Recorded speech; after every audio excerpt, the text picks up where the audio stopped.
Hi, my name is Julie Shigatomi.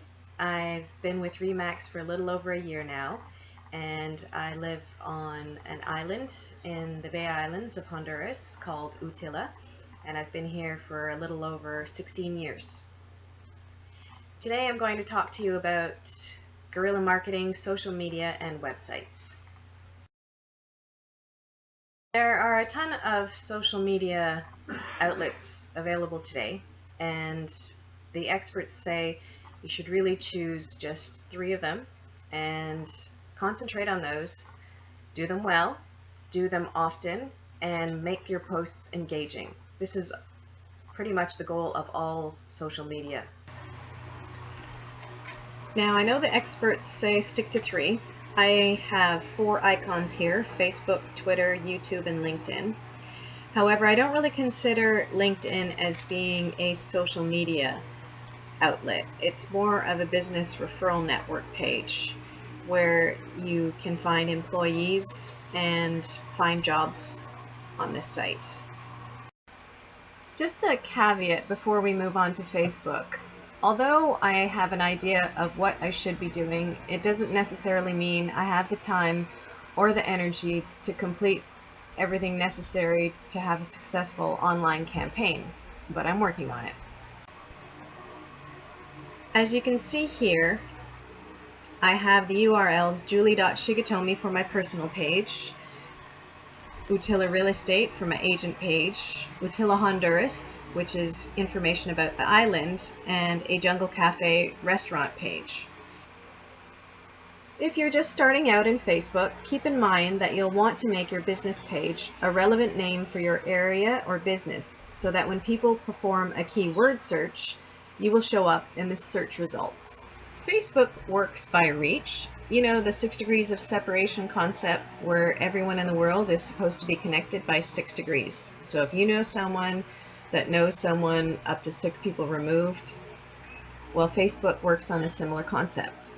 The goal of this social media channel is to expose your page to as many people as possible. Note that business pages are a little bit different from personal pages. On your personal pages, you can tag people in photos, etc., and in posts. On a business page, they have to tag themselves. There are a few other differences too, but we're just going to stick to the basics here. I use Facebook by taking posts I've made on my business page here and sharing them onto my personal page here. In fact, on this post, I am using a 2-pronged approach where I have written something on my blog and I have shared it in a post on my business page. So not only am I sharing this photo, which you'll also find on the blog here, but I'm sharing statistics on what's been sold here. I've done it from my business page, but posted it on my personal page. I've just switched to my agent page here to show you another concept where you can boost your post or promote your page by paying Facebook.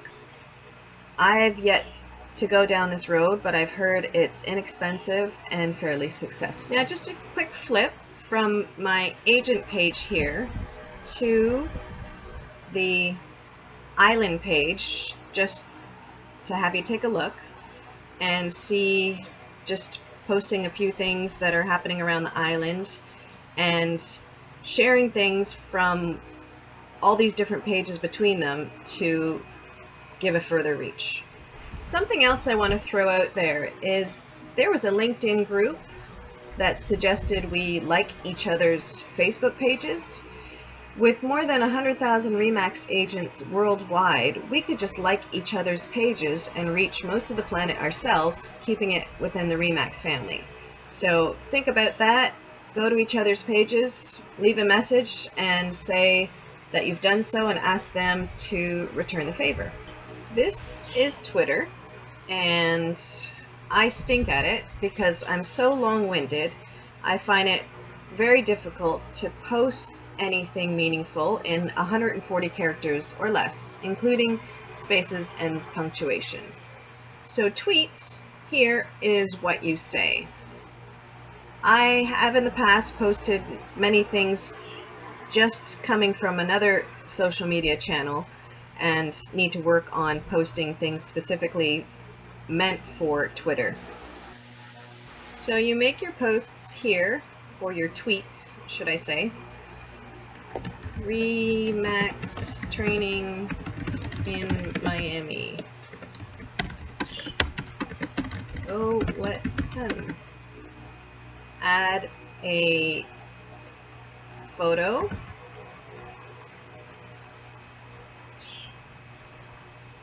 And tweet it.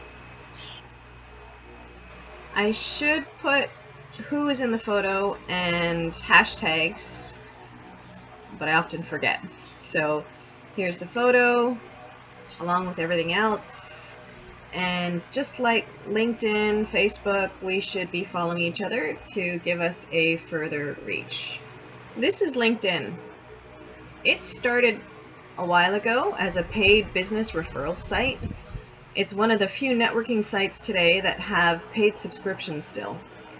The site lets you recommend someone with skills to another professional, and it'll show you how you're connected to the others, whether you're first, second, third degree of separation. In the past, it was frowned upon to connect with anyone that didn't have a relationship with you directly, unlike the promiscuity of Facebook. But that's changed quite a bit over the years with social media.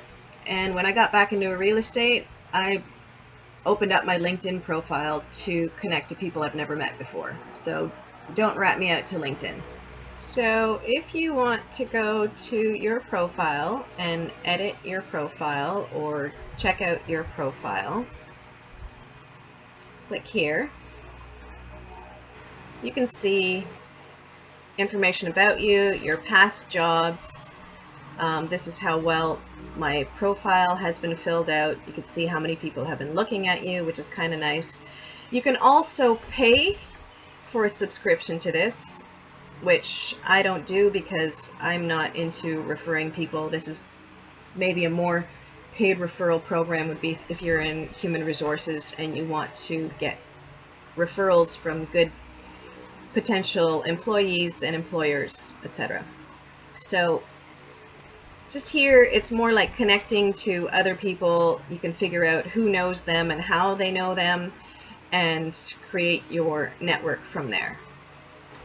What we have done in here is established some real estate groups, and if you belong to them, then some of them have asked to like each other's Facebook pages, and then in return you get a further reach on your page.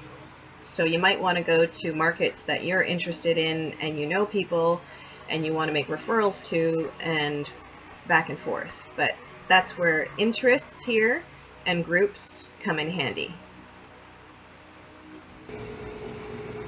So this is my YouTube page, and there's a couple things to note. My username, Real Estate Utila.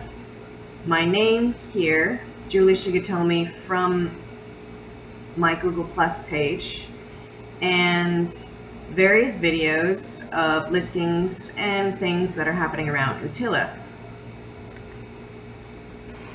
This is my website with a YouTube video embedded into the website, so that when a user clicks on it, it plays, but it stays in the website. So if you click here, I'm going to try and mute it. It will start playing, but you'll notice how it stays within this window, which is a good thing. Normally, if you click on a website, many people have it go off to the YouTube page, but you want to keep your users right here. So if you want to put a video from YouTube onto your website, the way to do it is embed it. So if we go here to that video that is showing one of the properties for sale, you're going to go here where it says share. Now there's three ways to share it: sharing it, embedding it, or emailing it. Sharing it means via the myriad of social media channels, or you embed it where you see here it says iframe. This is some HTML that you need to put into your website, and it will keep the video within your website instead of taking the person off to the YouTube page.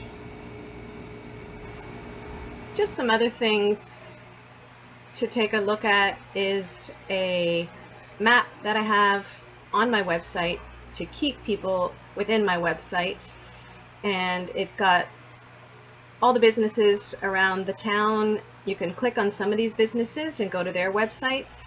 As well, it has the listings around the edges here that you can click on, and it'll go to that listing on our MLS.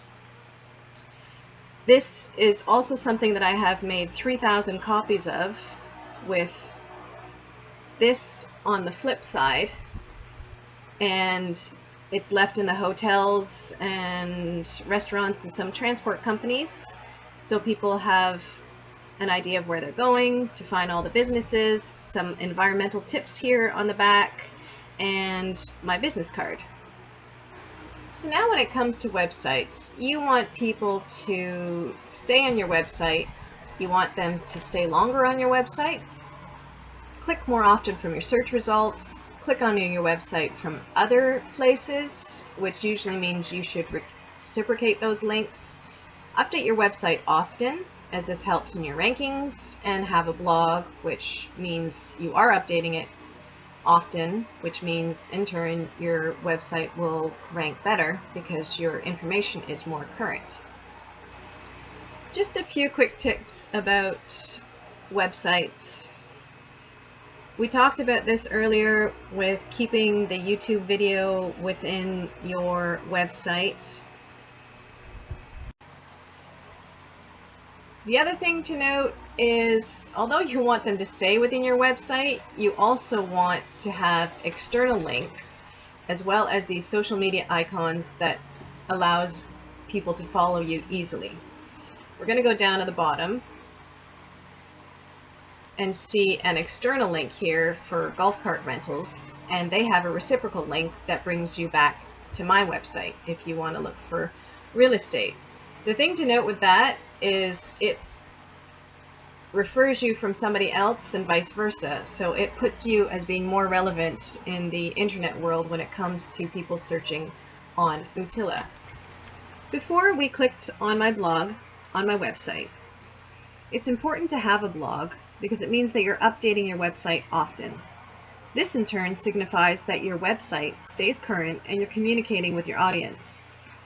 Of course, this means nothing if your blog is only posted to about once a year. What you should be doing is using your blog to establish a rapport with your readers. Just like your personality, make it evident in your posts so your readers feel like they know you or your subject matter. Posting often on your blog keeps you higher up in the internet searches, as it assumes your content on your website is up to date.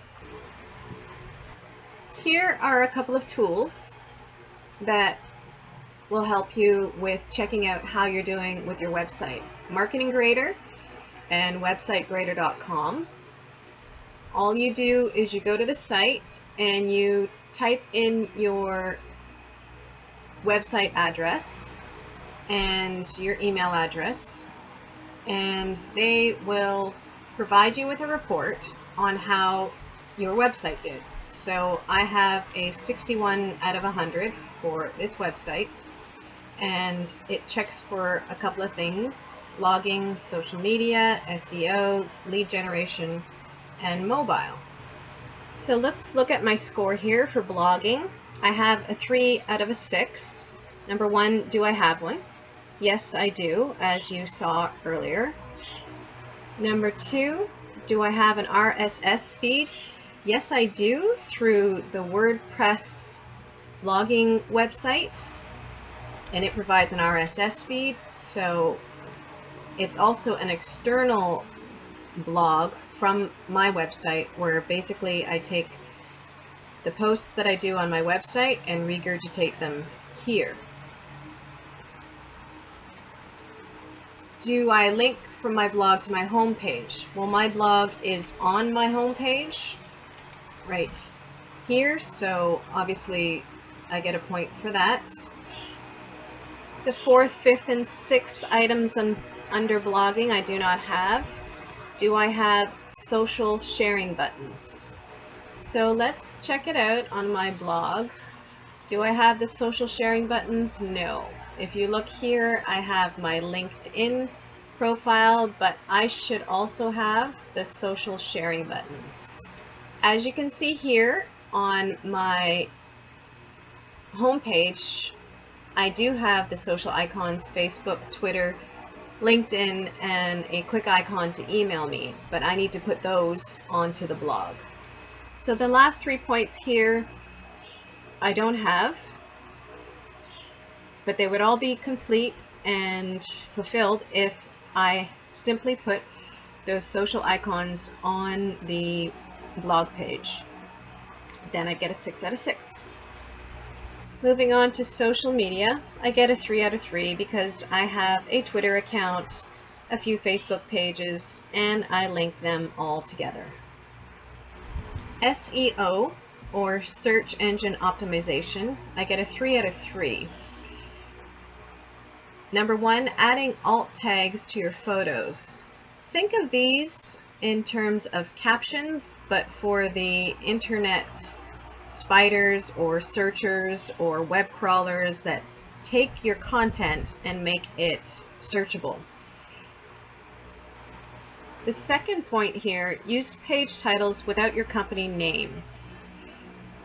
The internet crawlers that index your information don't like repetition, so they want to see a different description of each page that makes it look like you have more content than calling everything the name of your company.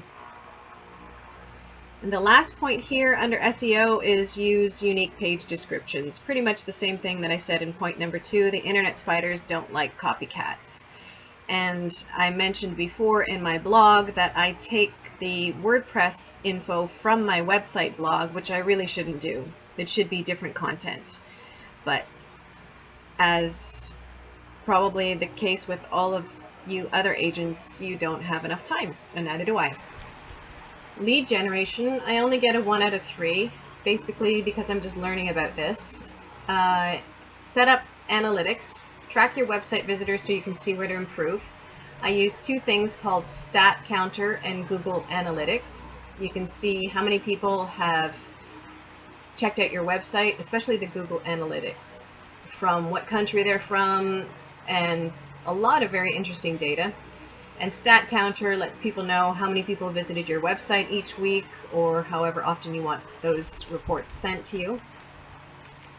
What I don't have is landing pages, and these are the ones that are really important when it comes to real estate, in making conversions to turn them from a lead into a contact. It's a page like, click here and you can get a report on what's been going on in the real estate market, or housing prices, or whatever, but basically it converts that person into somebody that you are in contact with. There are marketing automation tools that you can use. I have not investigated this, so I don't have much to say about it, and obviously why I don't get any points for it under lead generation. Mobile, I get a 1 out of 2.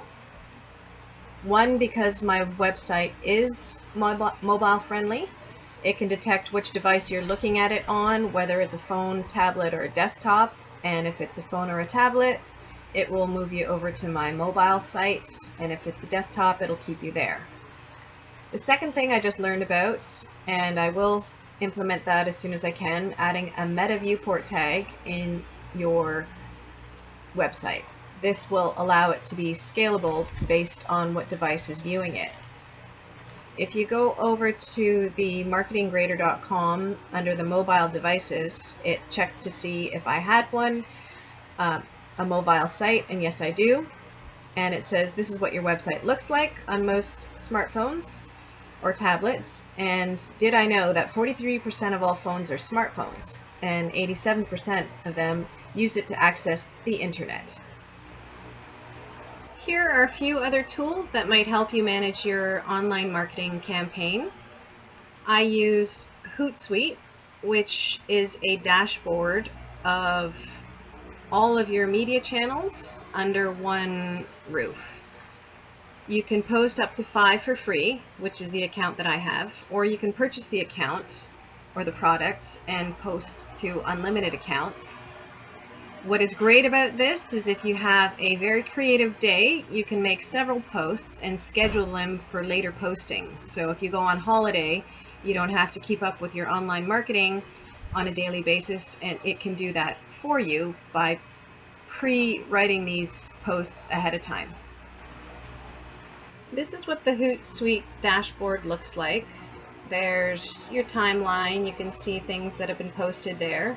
Here's a scheduled post for tomorrow morning, a Sunday where I would like to take off, and some posts that I have made.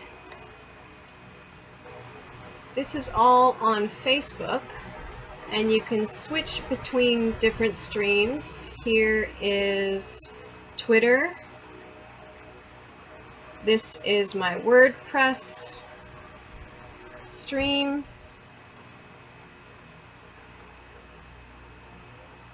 My LinkedIn, and last of all, Google+, which is probably something I should concentrate on, but also for lack of time, I don't. It is really nice to have everything in one convenient place to keep your eye on.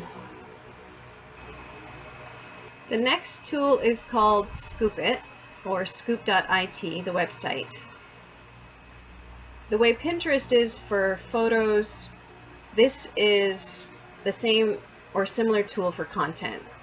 So you can have a page that you've created. I've made one called Utila, and it has certain keywords, basically just Utila. And this tool will go out and search for content for you. This is what it looks like. And it has all the articles or content that I have scooped up from the internet. And this is the great part, is up here in the corner it has suggested content. And when you click on that, it has a whole pile of things all about Utila, 100 actually. And you can just scoop it here and it goes onto your page. You can also use this tool not just for a page on Scoop.it, but to find content for the other social media channels. I mentioned Stat Counter before, and it's a little bit more technical because it's some text that you have to embed into your website. However, it provides you some pretty good information on how many unique visitors you've had, how many are return visitors to your website, very similar to Google Analytics. Google Analytics, you probably all heard about it. It can get pretty complicated, but provides some pretty good data. This is just a snapshot of their page showing visits, average visit duration, and how you can sign up for it. I have it. I don't use it as well as I should, mainly again for lack of time. So speaking about time management, I'll let you go. I hope you enjoyed this video. If you have any questions, please feel free to contact me. I'm happy to help. Happy selling.